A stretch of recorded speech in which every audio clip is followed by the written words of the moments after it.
Hi guys, so apparently I have walked through a house, I have showed a home, I have given advice about income property, rental property, by getting equity in a house, and I cannot find it. So that was my life for Sunday, y'all. I'm so upset about it because it was a really good property downtown Baltimore. It was affordable, it had a lot of income potential, and I'm sad because I have no idea how to find it. So if you all have any tips about how I can find my video, I would love to have them, because I'm sitting in front of Target now and I'm almost in tears because I walked through this house and it was really cool. It wasn't the greatest house. Two people were watching, so yeah, I have no idea what I'm supposed to do. But anyway, so let's talk about it. So we were talking about kind of value over price. So value is what you pay, right? The price, like what do you get? Value is what are you getting for your money? The property that I was doing was downtown in Little Italy, a stone's throw away from the harbor, not too far from University of Maryland, not too far from Hopkins, not too far from either one of the medical schools. And what I was talking about, because it was a 3-bedroom, 2 full bath, well really 3 full bathroom house, that had awesome potential. So it was listed for $282,400, and at $282,400, what you have the potential to do is, number one, you stay there and you're going to pay less than you're going to pay for rent for a place downtown, right? And number two, once you leave there, right, there'll always be new incoming residents, always be new incoming new attendings, people who need places to stay. You can actually use that as an income property, therefore increasing the value of a property that's $282,400. The way that you can do it is, one, people pay you rent. They pay you rent the same as your mortgage. You still make your mortgage payment. Boom, you've paid off your house. You've got equity up the wazoo. If you need money, if you need anything from it, you can pull it out. Other way is, boom, you have those people pay your mortgage. Now you have a free house, right? So those are the things that add value to a property. So it wasn't a dream home. It was plain white. It wasn't staged. It was clearly a place to stay. The bathrooms were small, the rooms were small, but when you're post call or when you are a student, you don't need a luxurious, and it had a rooftop deck that was fantastic, overlooking the city, overlooking Little Italy. The neighborhood was quiet. It was a row house, so it was, it wasn't an end house, it was in the middle. So but there was exposed brick on one side. I'm trying to paint this picture for you all. Hey Danae, hey Bertina. Trying to paint a picture for you all about why I'm so sad, because it was a great house. It was something very different than what I showed you last week, and it's gone. And I don't know why Facebook is doing this to me. So I don't know if it's because I have no idea what I'm doing with the gimbal. So when I pressed it, I don't know if I actually posted it or sent it. I don't know. I pressed finish. I thought it was finished. Apparently it was gone. So I'll try again. But hopefully the real point of showing that property was really talking about how to build generational wealth using real estate, right? And to have real estate stop being transactional and start being relational, which means when we go out to see a property, I'm having wealth conversations with you, ongoing wealth conversations about what these properties can do in the future, and not just having you move in and live in them. Think about how the properties you can use the properties, right, to build your wealth. That is what we're about in 2019 and beyond. Building wealth. Wealth for our children, wealth for ourselves, having places where we build assets, right? Where we're building communities. That is what we're looking for. That's what I want to do for you. That's my value as an agent, right? That's my value in getting into this space, right? Into this space of real estate, because there's so much potential there that we have not tapped, and that people realize it's not as hard to get into as you want. Oh, I can't buy my first house because I don't have the money, I don't have the credit. There are programs out there that will help you get your credit together, that will help you get your down payment if you need a down payment at all, but you have to start looking. You have to start asking questions, and that's what I'm here for, to figure out what questions do I need to ask. That property that I saw downtown today, for somebody who's just starting out, for a first-time home buyer who's just looking to get into it, absolutely wonderful property. It had backyard space, and quote unquote backyard. It wasn't any grass, but it was, patio space. It had everything that you need for a home. Plus, you're starting to build value instead of paying rent, right? We have to get out of the mindset that in order to own a home, it has to be the best thing popping. It has to be the most luxurious. It has to be a good value. And so we're starting to talk about, and that's what our series is going to be about, what value is. Hey, Nicole. Hey, Kim. And so that's really what I want to bring to these videos, is why do you even buy a house, right? Why? And it's really so that you have a vehicle to wealth, right? It's not so that, yes, you want an entertaining space. Yes, you want a nice place for your kids to grow up. But as they grow up, you want to be building something of value, something that will work for you. Like the property I showed earlier on my disappeared video was a property that one can grow with you, right? Can grow with you because you can either flip it, right? You can add on, you can flip it. You could stay there, right? You can hold on to it and then have it become a rental property. There was a top and bottom. There was a bottom space that had its own door, and it had its own full bathroom, and all those things. And that could be a space for somebody if you needed a boarder, right? Just to make extra income. We are building with, hi, Philly. Hi, Tam. So this is what we're doing. So now I'm sitting outside of Target, busted and disgusted because my video was gone. And I had a really good one for you guys because we're trying to figure out all the different steps. Well, right, the first house I told y'all last week was the crib, right? That was the place where we dream about. We go in there, we build our new furniture, we set up roots, we are going to Ethan Allen, we are doing great things, right? The house I showed you today was an investment. We're gonna put temporary IKEA furniture in here, we're gonna throw up some paint, we're gonna get some curtains, we're gonna dress it up on our way to either selling it or holding it as a rental property. We want holdings, right? That's what we want to hear. You hear when people say we have holdings? That's a type of holding, right? We want to diversify our portfolios to have things of value in it, things that appreciate, right? Going out and spending money on the cars. Hey, Keish. Hey, Sean. Hey, Tam. People going to spend money on cars, that depreciates, right? So when you drive the car off the lot and you got the baddest car out there, when you drive off there, it doesn't do you any good. So you got to ride it till the wheels fall off, right? With property, and I'm not just saying homes, because homes do not have to, like, land does not have to have a home sitting on it, right? You can also buy land. When you buy land, you're figuring out what the value is for that land, right? Is there something coming? Is there something developing? Is there some reason why this piece of land is going to be valuable? Talk about value, right? You may just see dirt, but if you need a sewer line through that dirt, oh, you need to call me. If you need electric to run through that dirt, you got to call me. If you need this dirt to make this plot of land in this development, you got to call me, right? And that becomes the value, okay? And those things you can find for thousands of dollars, not hundreds of thousands of dollars. When we start talking about hundreds of thousands of dollars, we start to say, does it make sense, right? And so the property I showed you today at 282.4 made sense. It was on a quiet block. It was in Little Italy. It was next to bars, clubs. You have to think about those things and who your audience is, right, when you're buying properties.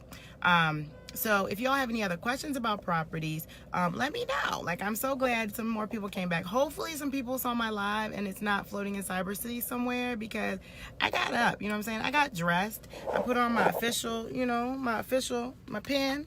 Yeah, put on a little, little face paint, swirled my hair up in a bun, because I'm on spring break right now.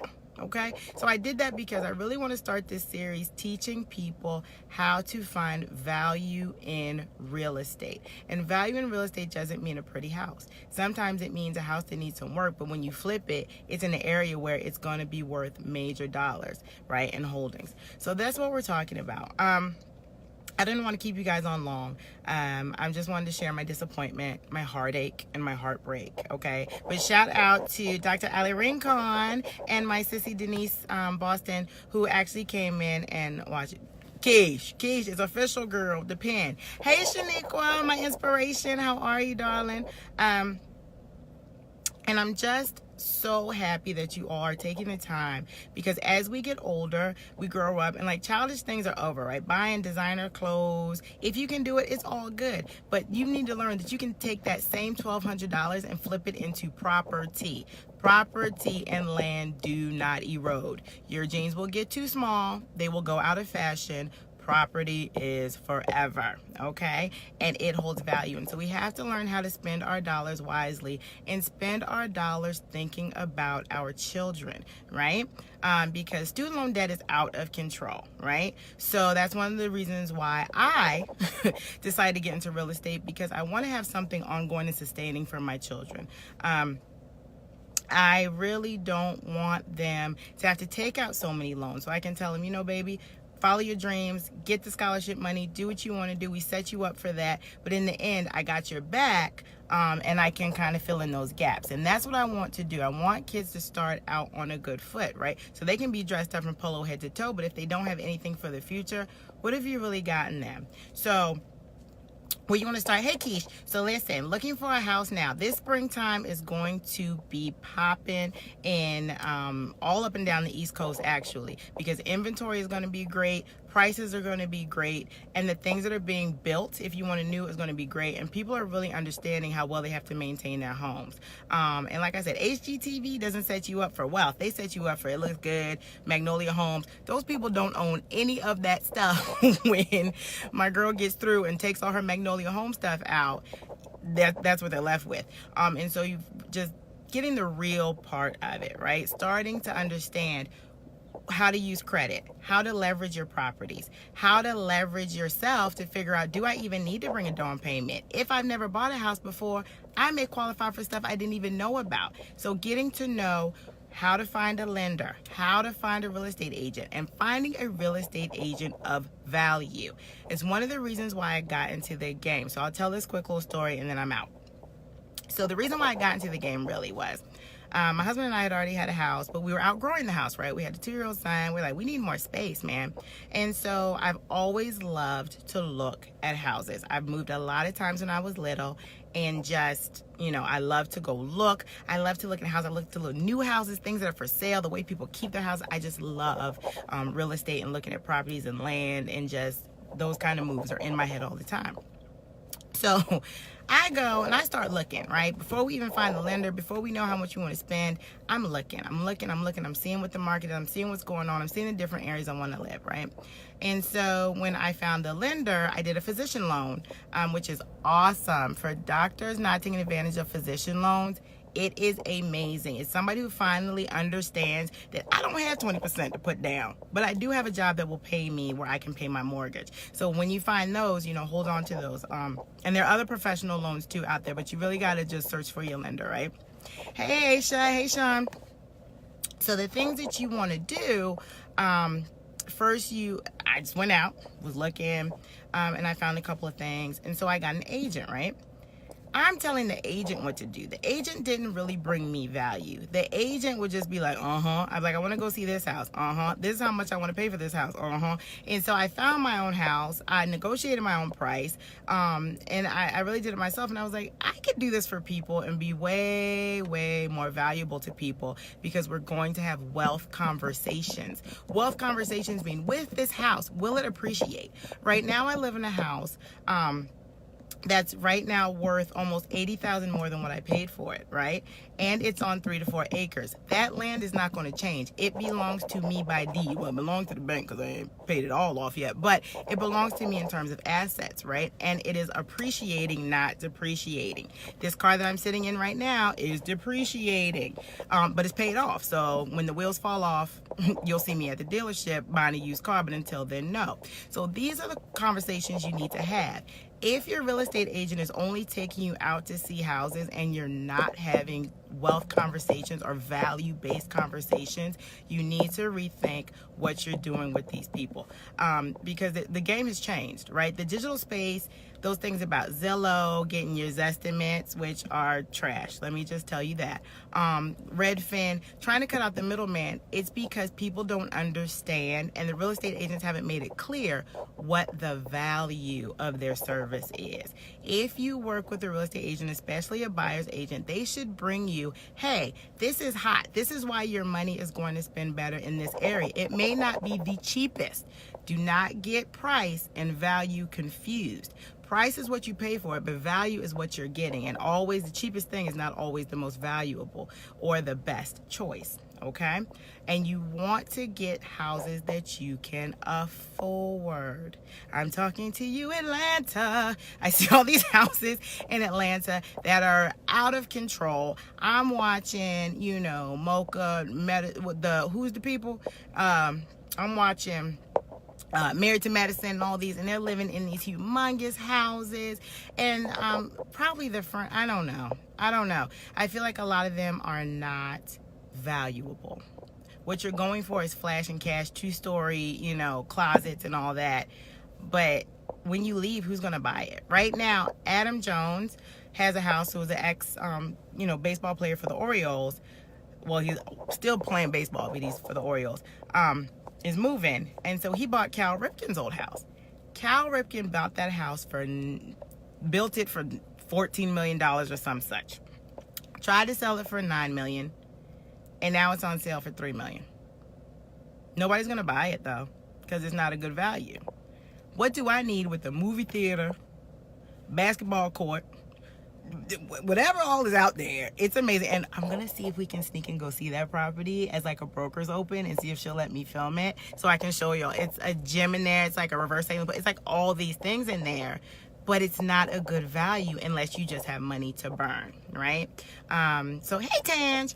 And so those are the things we're going to be talking about. So keep coming back every week. I don't know where my video is. If anybody has found it or saved it. Girl, Tam, yes, 2-story closets, girl, on the Married to Medicine, after they just got out of debt, girl. Now they went and bought this $2 million, $1 million, however much it is. It's crazy, but still have little kids that need to go to college. And I'm not trying to spend anybody's money. If they have it, great on them. I'm not the one. I can see many more opportunities to spend my money than trying to fill up this good closet, right? So if you are serious about having value conversations, having wealth conversations, you need to call me. I'm the one you need to call, right? Because we're out here trying to kill the game, right? We're trying to get to a level where our children don't struggle.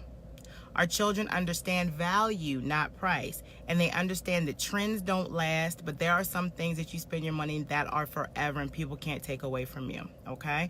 And those are the things we need to start teaching our children. And so entrepreneurial things, being bosses is great, but once you get that money from being a boss, what are the best vehicles to put your money into where it stays, right? What do you think Oprah has? Oprah don't even pay for, people send Oprah clothes. So if y'all out there buying clothes like Oprah don't even buy those clothes, okay? And Oprah buys land, right? So she buys farms. She buys land in Hawaii. She buys islands. She buys properties. That's holdings. That's wealth. Those are wealth conversations. Those are value-based purchases. And so when we're starting to talk about first-time home buyers, even though it's a great time to want to buy your dream house, what we're going to buy is, 1, something you can afford, and 2, something that has potential to get you money in the future. That's a wealth conversation. Not, ooh, you love it. Ooh, I like it too, girl. Let's buy it. Oh, and now you're sitting in the house eating Franks and beans and podunk somewhere because you could afford it, but it wasn't a valuable purchase. Okay, so let me go in this Target and get the things for my vacation, because spring break has started.